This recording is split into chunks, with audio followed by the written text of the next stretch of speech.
Сулуу болуп жашаган бул эң жакшы нерсе. Сулуу деп эмнени айтып жатам мен?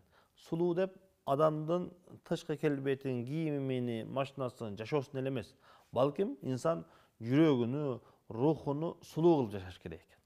Кантип десеңиздер айтайын. Инсан бүгүнкү күндө өзүнүн жүзүнү, кийимини, акчанын кооздоочу нерселердин жардамы менен кооздоп өзүнү башкача көрсөтүп алса болот экен. Бирок жүрөктүн, рухтун кооздугу андай эмес экен. Ошондуктан көңүл бурайлы, урматтуу бир туугандар.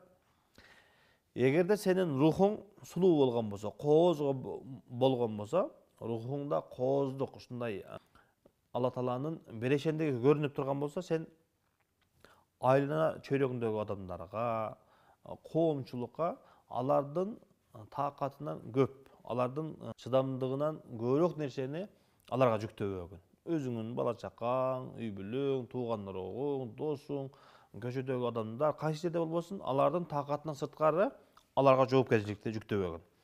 Ошондой эле адамдардын тууган, урук, дос кайсы жерде болбосун, адамдар менен мамиледе болосуң. Жолдо барасың, машинасын сигналы басканы бар, каттуу айдаганы бар, токтобой койгону бар, жол бербегени бар, үйгө барсаң, аялың, бала чакаң, бир тууганың, ушулардын баардыгында ар биринде кемчиликтер бар, кандай бир сага жакпаган нерсе бар. Ошолордун баардыгын үзүрлөрүн кабыл кыл. Балким шашылып бараткандыр, балким ооруканага бараткандыр, балким ачуусу келгендир, балким ачкадыр, тамакка шашылып бараткандыр, балким ушундай бир шашылыш иш чыгып калгандыр деп ар биринин үзүрүнө кабыл алгын. Ошондо сенин рухуң сулуулугу, кооздугу көрүнөт. Ошондой эле берешен болуп жаша. Адамдардын кемчиликтеринен үзүрүнө кабыл кылгын, колуңан келишинче жардам бер, окут, түшүндүр, үйрөт, жылмайып тур. Ушундай жардам. Айлана чөйрөңө бардыгыңа сенин пайдаң тийсин.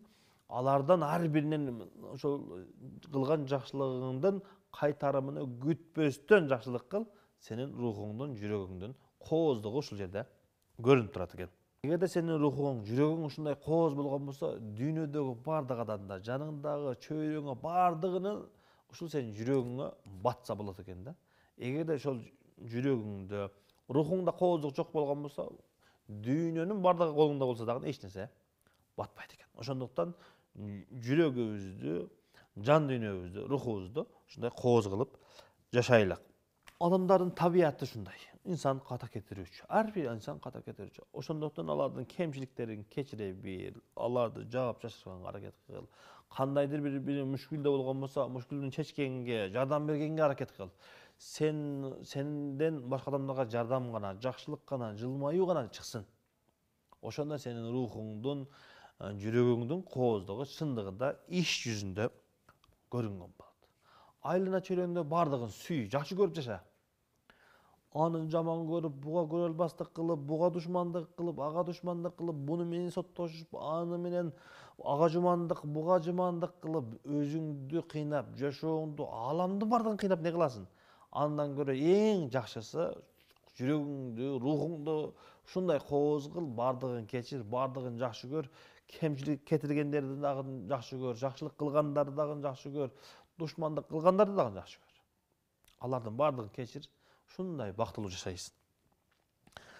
Ошондо сенин алдыңда ушундай кең орундар пайда болот.